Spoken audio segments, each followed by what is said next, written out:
wabarakatuh. Perkenalkan, nama saya Nivia Nur Aziza dengan rekan saya Ica Letima. Hari ini kita akan melakukan podcast bersama Ibu Neti Rianawati SPD. Nah, pada kesempatan kali ini kita akan berbincang dengan seorang kepala sekolah yang memiliki perjalanan karir yang menarik, yaitu memulai pengabdian sebagai guru hingga dipercaya memimpin sebuah kepala sekolah atau menjadi kepala sekolah. Melalui pembicaraan ini, kita akan mengenal lebih dekat pengalaman beliau selama menjadi guru. Tantangan saat ini beliau menjadi kepala sekolah, pandangan mengenai pendidikan, perkembangan teknologi dan karakter peserta didik di era saat ini. Semoga diskusi yang akan kita lakukan dapat memberikan inspirasi, wawasan, dan motivasi bagi para pendidik maupun calon pendidik di masa depan. Terima kasih atas kesediaan Ibu untuk hadir bersama kami. Mari kita mulai pembincangan hari ini.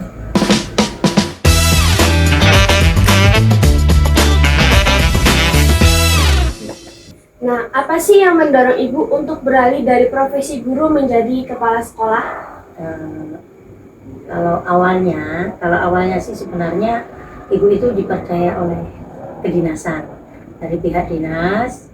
Artinya ibu itu tidak mengajukan diri, tapi pihak dinas itu mempercayakan atau percaya bahwa ibu itu mampu menjadi seorang kepala sekolah, sehingga ibu kemudian ditawari apakah saya mau menjadi kepala sekolah. Akhirnya dengan berpikir lebih jauh, karena saya juga ingin melihat kemampuan saya sebagai profesi sebagai seorang guru untuk meningkatkan karir saya, akhirnya saya setuju menjadi kepala sekolah. Akhirnya saya diberi SK menjadi seorang kepala sekolah. Oh, berarti Bu Neti ini dipercaya oleh kedinasan untuk menjadi kepala sekolah. Iya, tapi dengan syarat-syarat tertentu yang harus dipenuhi. Dan alhamdulillah saya mempunyai syarat tertentu, contohnya dengan pangkat yang sudah sesuai dengan syarat dari seorang kepala sekolah, kemudian dengan pendidikan terakhir saya seorang sarjana. Berarti sebelumnya emang Ibu belum punya keinginan untuk menjadi kepala sekolah. Awalnya sih belum ada kepikiran ya, baru menjadi seorang guru sekitar dari tahun 2003 sampai dengan 2019 ya. Tapi mungkin berhubung waktu itu kondisi di Kabupaten Pringsewu saat itu kekurangan kepala sekolah, akhirnya guru-guru yang memenuhi syarat untuk menjadi seorang kepala sekolah ditawari apakah mau menjadi seorang kepala sekolah dengan syarat-syarat yang tentunya kepala dinas juga sudah mempunyai ini ya syarat tertentu dan menunjuk juga guru-guru yang sudah memenuhi syarat. Akhirnya saya juga termasuk salah satunya. Karena ingin mengembangkan karir saya di bidang pendidikan, akhirnya saya mencoba dan alhamdulillah sampai sekarang. Ya. Terus bagaimana perasaan Ibu saat pertama kali menerima amanah sebagai kepala sekolah? Awalnya sih ya bahagia bercampur agak sedikit agak takut ya, berpikir mampukah saya menjadi seorang kepala sekolah, dan saya juga bangga karena karir saya lebih meningkat lah. Artinya menjadi seorang pemimpin, siapa yang tidak bangga ya? Nah itu perasaan saya kalau saya rasakan saat itu ya, karena saya mengemban amanah yang lebih tinggi dari sebagai seorang guru. Apakah menjadi kepala sekolah itu gimana ya? Apakah sulit untuk orang yang mungkin belum pengalaman gitu? Ya awalnya sih ya sebenarnya tidak sulit ya. Ya awalnya hanya ada perasaan takut itu saja ya, takutnya nanti berhasil atau tidak ya saya menjadi seorang kepala sekolah. Karena tentu saja yang awalnya saya menghadapi murid-murid yang mungkin usianya jauh di bawah saya, sekarang saya harus menghadapi orang-orang dewasa yang mungkin usianya kadang lebih tua dari saya, setara dengan saya, ataupun mereka juga sama-sama seorang pendidik seperti saya. Nah, kan sebelum Ibu menjadi kepala sekolah itu Ibu menjalankan tugas menjadi guru. Nah, apa sih perbedaan terbesar antara tugas seorang guru dan kepala sekolah itu? Tentu saja perbedaannya ya banyak ya. Yang pertama, yang tadi pernah saya sebutkan tadi, yang pertama yang kita hadapi awalnya adalah anak-anak di bawah usia anak sekolah dasar, karena saya guru SD. Nah sekarang yang saya hadapi adalah sama dengan saya, kadang usianya lebih tinggi dengan saya, setara ataupun lebih ini. Dan yang saya hadapi itu adalah orang-orang yang mungkin ilmunya juga lebih tinggi dari saya, itu ilmunya yang bicara dengan saya mereka bakal lebih tinggi. Terus pengalaman sebagai guru seperti apa yang paling membantu Ibu dalam memimpin sekolah saat ini? Pada saat saya sebagai guru menjadi yang pertama tentu saja dulu sebagai guru saya sudah mengetahui dunia pendidikan itu seperti apa. Itu yang pertama ya, sehingga saya tahu oh ternyata di sekolah seperti ini.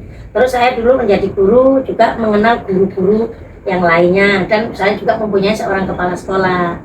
Nah dari situlah sangat membantu saya. Kok kalau ada kepala sekolah seperti ini, kok guru-guru suka kepala sekolah yang seperti ini, kok banyak guru yang tidak suka, akhirnya saya bisa memilah mana yang harus saya contoh dan mana yang tidak harus saya contoh. Dan sebagai seorang kepala sekolah, saya lihat juga dulu saya punya seorang kepala sekolah. Kalau saya begini, kok kepala sekolah saya mungkin kurang, ini artinya kurang baik menurut beliau. Kok saya begini, nah akhirnya itu juga pengalaman saya. Iya, oh berarti kalau guru seperti ini menurut kepala sekolah mungkin kurang pantas, guru seperti ini mungkin bagus. Nah itu. Jadi artinya pengalaman saya sebagai guru itu kemudian saya terapkan saat jadi kepala sekolah dengan mengambil hal yang baik. Tadi kan Ibu sempat bilang kalau misalnya banyak perbedaan antara guru dan murid. Nah, gimana sih cara Ibu itu membangun hubungan yang baik dengan guru, siswa, dan orang tua atau wali murid? Hubungan yang baik. Nah, tentu saja yang pertama, kalau di lingkungan sekolah, karena saya sebagai seorang pemimpin, ya, saya juga harus menunjukkan contoh atau teladan bagi mereka. Ya, jadi kalau kita ingin baik, nah kalau kita ingin guru kita baik, kita juga harus menunjukkan contoh yang baik. Itu tidak hanya dengan seorang guru saja, tapi dengan murid juga. Ya, jangan kita hanya bisa kamu harus rajin, harus berangkat pagi tapi kita berangkat siang misalnya. Itu tidak, jadi kita tunjukkan dulu keinginan kita tunjukkan ke mereka bahwa saya juga seperti itu. Nah biar hubungan itu baik ya, contohnya seperti itu, jangan asal menyuruh, jangan asal memerintah, tapi tunjukkan kita dulu seperti apa baiknya kita, baru kita sampaikan ke mereka ya. Dan kemudian supaya hubungan itu tetap baik, kita harus selalu terbuka, baik dengan murid, dengan guru maupun dengan wali murid. Untuk wali murid ya ada beberapa kali pertemuan, misalnya kita sudah buat jadwal harus manggil wali murid kapan kumpul dengan sharing dan sebagainya.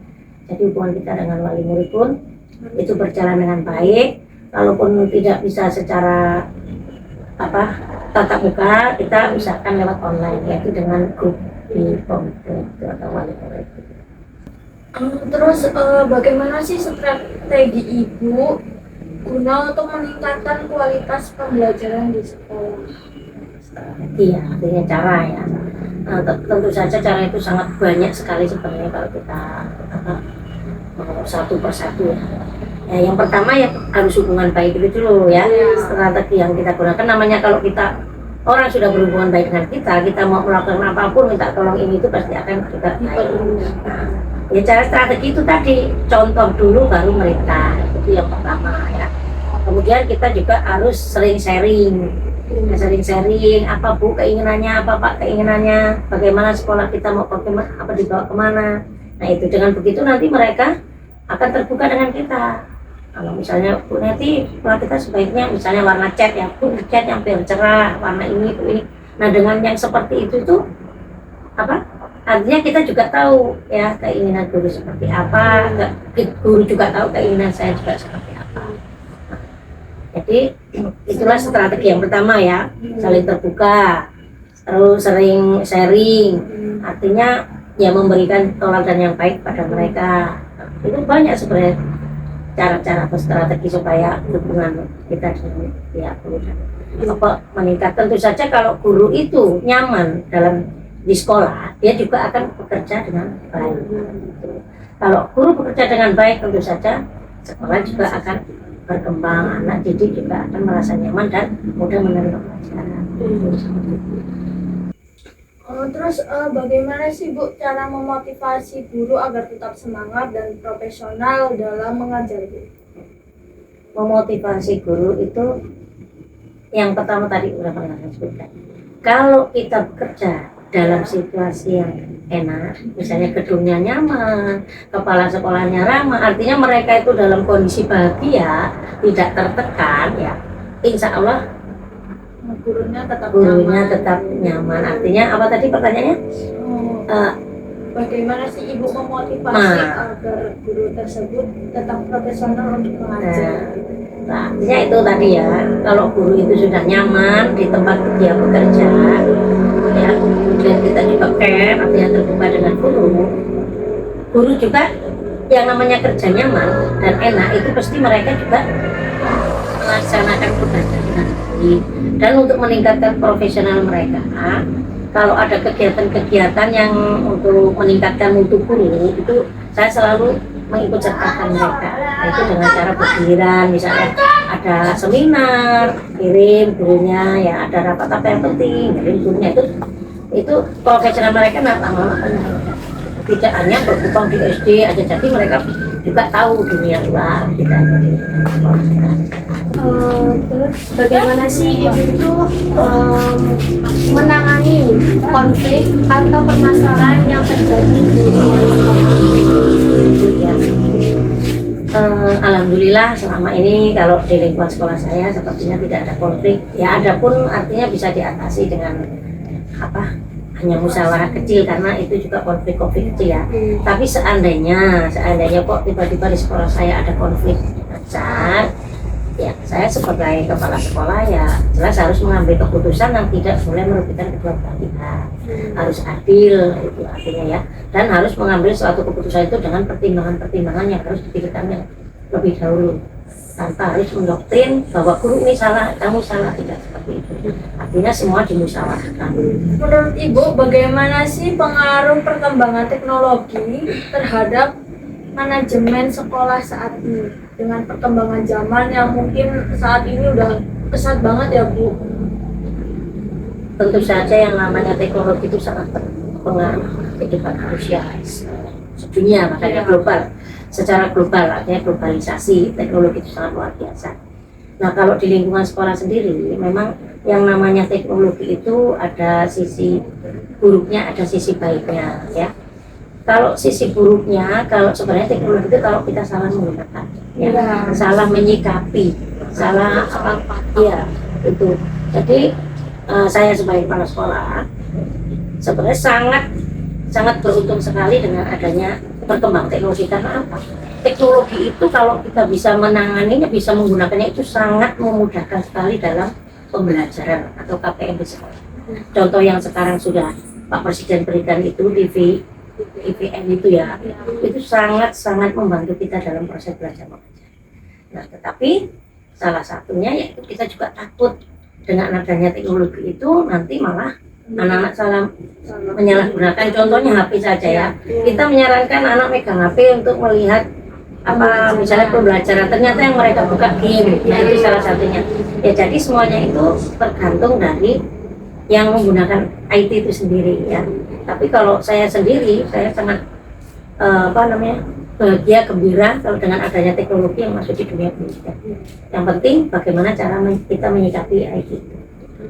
Terima kasih Ibu sudah hadir di podcast kami, sudah memberikan inspirasi tentang perjalanan Ibu dari seorang guru menjadi kepala sekolah.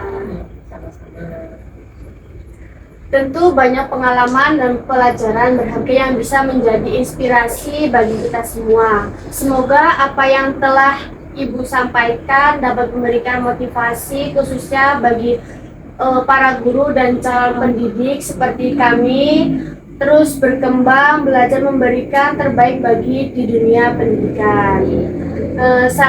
Kami selaku pembawa acara mengucapkan terima kasih banyak-banyak kepada Ibu telah mau membantu menjadi narasumber kami dalam podcast hari ini. Sekian dari kami. Wassalamualaikum warahmatullahi wabarakatuh.